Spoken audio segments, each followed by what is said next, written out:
기린은 아니죠. 이런 동물들이 날렵하잖아요. 날렵해요. 호랑이가 얼마나 날렵하고, 치타가 먹이를 사냥할 때 얼마나 날렵합니까? 그런 짐승들이 전부 거의 다 육식을 합니다. 육식을. 자, 그러면 고기를 먹는 것도 그러면 꼭 살이 찌는 건 아니구나. 그럼 도대체 왜 내 살은 계속 찔까? 이런 생각을 하는 사람들이 있죠. 많이 먹어서 그래요. 이거는 고기나 야채 이게 문제가 아니에요. 무슨 먹느냐의 문제가 아니고 양의 문제입니다. 양의 문제. 제가 다이어트하는 비결을 가르쳐 드릴게요. 우리 영상을 보고 계신 분들, 또 세계 저 지구 반대편에서 보시는 분도 살을 빼고 싶으세요? 오늘 점심 때부터 밥을 반 공기로 줄이시면 2주일 안에 살이 빠집니다. 그런 것이지 양의 문제지 무엇을 먹느냐가 아니에요. 나 야채 먹기 때문에 괜찮다고. 야채를 한 달아이씩 먹고 이래보세요. 그것도 다 살이 됩니다.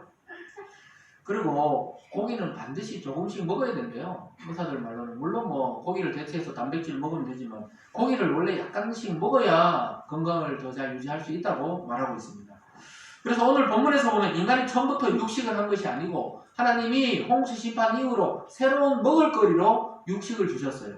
처음에 하나님이 주셨던 것은 야채와 채소와 과일들만 줬어요. 창세기에서 보면. 근데 나중에 육식을 하게 되었던 것을 알게 됩니다. 홍수가 끝나면서 새로운 질서를 만들면서 하나님이 새로운 축복으로 먹을 양식을 새로운 것을 주셨다는 것입니다. 오늘 본문 3절을 볼까요? 3절에 그런 내용이 나옵니다. 같이 읽겠습니다. 시작. 모든 산 동물은 너희의 먹을 것이 될지라 채소같이 내가 다 너희에게 주노라. 예, 모든 산 동물을 너희의 먹을 것이 될지라 채소같이 내가 이것을 다 너희에게 주노라. 참 인간만큼 많은 종류를 먹는 것도 없어요. 짐승은 자기가 배부르면 더 이상 잡아먹지도 않고 또 풀을 뜯다가 배부르면 더 이상 먹지도 않아요. 근데 인간은 배가 부르나 배가 고프나 계속 먹고 또 먹는 종류가 굉장히 다양해요. 못 먹는 게 없어요. 우리나라는 예전에 그죠? 멍멍 이것도 많이 드셨고 또 어떤 나라에 가면 원숭이 고리라 그러죠. 그 요리도 있고 별게 다 있어요. 별걸 다 먹어요. 진짜 누구 말따나 책상 다리 빼고는 모든 다리는 다 먹는다 이랬을 때 그러니까 인간이 잡식성이에요 사실은. 그런데 하나님이 어떻게 해요? 채소 외에 동물을 먹을 거리로 주겠다 이렇게 말했습니다. 하나님이 창세기 1장 29절에 처음에는 먹을 거리로 요것을 줬어요. 1장 29절을 제가 읽어드릴게요. 하나님이 이르시되 내가 온 지면에 씨 맺는 모든 채소와 씨 가진 열매 맺는 모든 나무를 너에게 주노니 너의 먹을 거리가 되리라.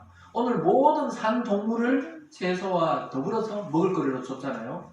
그러니까 하나님이 심판하고 새로운 양식을 주는 장면이 나왔는데 처음 창조할 때도 인간을 창조하고 그냥 내버려둔 게 아니고 양식을 주셨는데 채소를 주셨습니다. 하나님은 인간을 창조하고 이 땅에 살게 하시면서 항상 만물을 다스리도록 일만 시키신 것이 아니고 먹는 축복, 양식의 축복을 주셨던 것입니다.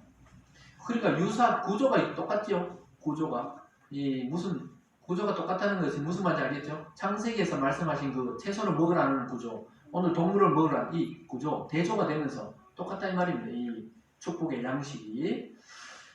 그렇다면은 우리는 그러면 그리스도 안에서 새로운 사람이 되었는데 도대체 뭘 먹냐? 우리는 지금 고기도 먹고 야채도 먹는데 우리에게 주신 새로운 양식은 그럼 무엇입니까?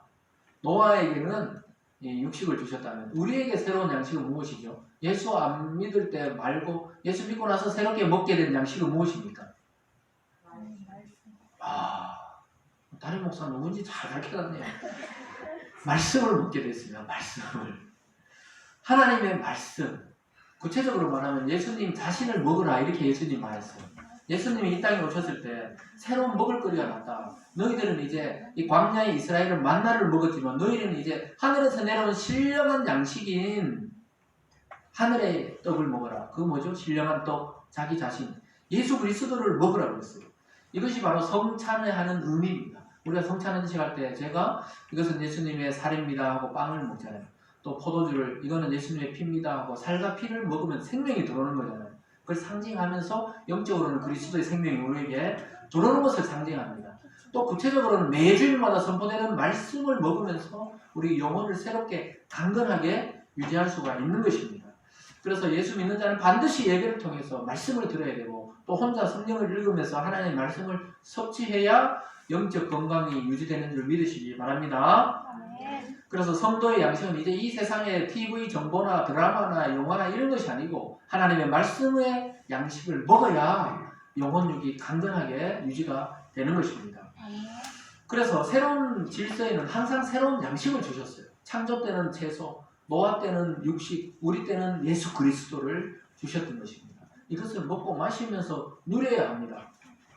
그래서 말씀을 못 들으면 그렇게 답답한 거예요. 목사인 저도 전하지만 또 다른 분들 설교를 많이 듣습니다. 왜냐? 들어야 되지. 전하기만 하면은 이게 고갈됩니다. 고갈돼. 무슨 말인지 아시겠죠? 여러분도 날마다 또 스스로 이 양식을 먹는 습관을 들이셔야 됩니다.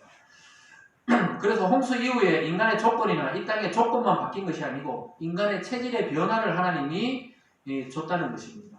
또 단순한 문제로 그렇게 그냥 먹어라, 이걸 먹어라, 이걸 먹어라 이렇게 말씀하시는 것이 아니고 새로운 창조에 맞추어서 새로운 양식을 줬습니다. 아까 고린도 후서 5장 17절에 새로운 피조물이 된 우리에게는 새로운 양식인 그리스도를 먹어야 살게 되어 있는 것입니다.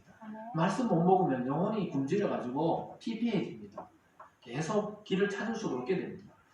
그래서 타락한 인간들이 채소 외에 이미 육식을 먹고 있었다고 생각해요. 학자들은. 무슨 말인지 알겠죠? 이 말씀 읽기 전에 이미 타락했기 때문에 하나님 먹지 말라는 짐승도 먹고 막 이랬던 거예요. 그 전에 했던 행위는 전부 죄가 됩니다. 근데 하나님이 공식적으로 선포하고 나서 먹는 것은 죄가 되지 않는 것입니다. 그래서 불순종한 인간들에게 하나님 오늘 다시 한번 기회를 주시면서 양식을 채소만 먹지 말고 이제 고기도 먹어라. 더 강건해질 수 있도록 만들어 주셨습니다. 하나님이 허락하신 것은 죄가 아니에요. 그래서 우리가 이제 무엇을 먹든지 안 먹든지 그런 시대에 사는 게 아니에요. 유대인들은 어떤 것은 먹고 어떤 것은 안 먹는 음식이 있었거든요. 레위기의 그 규례를 따라서. 근데 그리스도 이후에는 이것은 새로운 개념으로 바뀌었어요. 이제 말씀을 먹는 시대입니다. 그래서 예수님도 입으로 들어가는 것이 너희를 더럽게 하는 것이 아니라고 그랬어요. 음식이 우리를 더럽게 하는 게 아니고 입에서 나오는 것이 죄를 짓게 하고 더럽게 한다. 이게 입에서 나오는 게 뭡니까? 말을 통해 사람을 죄를 짓게 하고 상처를 입힌다. 이렇게 말씀하셨습니다. 그래서 여러분 무엇이든지 자유롭게 너무 과하지만 않게 드세요. 건강을 잘 유지하시면서 맛있는 걸 드세요. 아멘이 없어요. 맛있는 걸 드세요. 저도 좀 사주시고. 아무도 아멘을 안 해요. 육식을 허락하시고 나서 그 한계를 분명히 정했습니다. 근데 육식인데 다 먹으라는 게 아니에요. 4절입니다. 같이 읽겠습니다. 시작. 그러나 고기를 그 생명되는 핏째 먹지 말 것이니라. 그래서 뭐 우린 육회를 먹지 말아야 되냐? 그것은 아니고요. 핏째 먹지 말라는 거는 그 금방 잡아서 그걸 먹을 때 세균이 우리 속에 들어올 수 있잖아요. 항상 익혀서 먹어라. 이런 의미도 있지만은 생명이 피에 있기 때문에 피를 마시지 말라는 거예요. 예전에 뭐 노루나 뭐 쓸개 이런 거 해가 막 피를 마시고 이러잖아요. 굉장히 그거 잘못하면 간염되어 오는 경우도 많다고 그러더라고요. 하나님이 고기를 먹도록 허락하셨는데 핏째 먹는 것은 금하셨습니다. 에덴 동산에서는 모든 나무 씨가를 먹었는데 뭘 또 먹지 말라 그랬죠? 선악과를 우와 오늘 뭐 지하 컨디션 좋네. 선악과를 먹지 말라 그랬어요. 오늘은 뭐예요? 모든 짐승을 먹는데 피는 먹지 말라는 것입니다.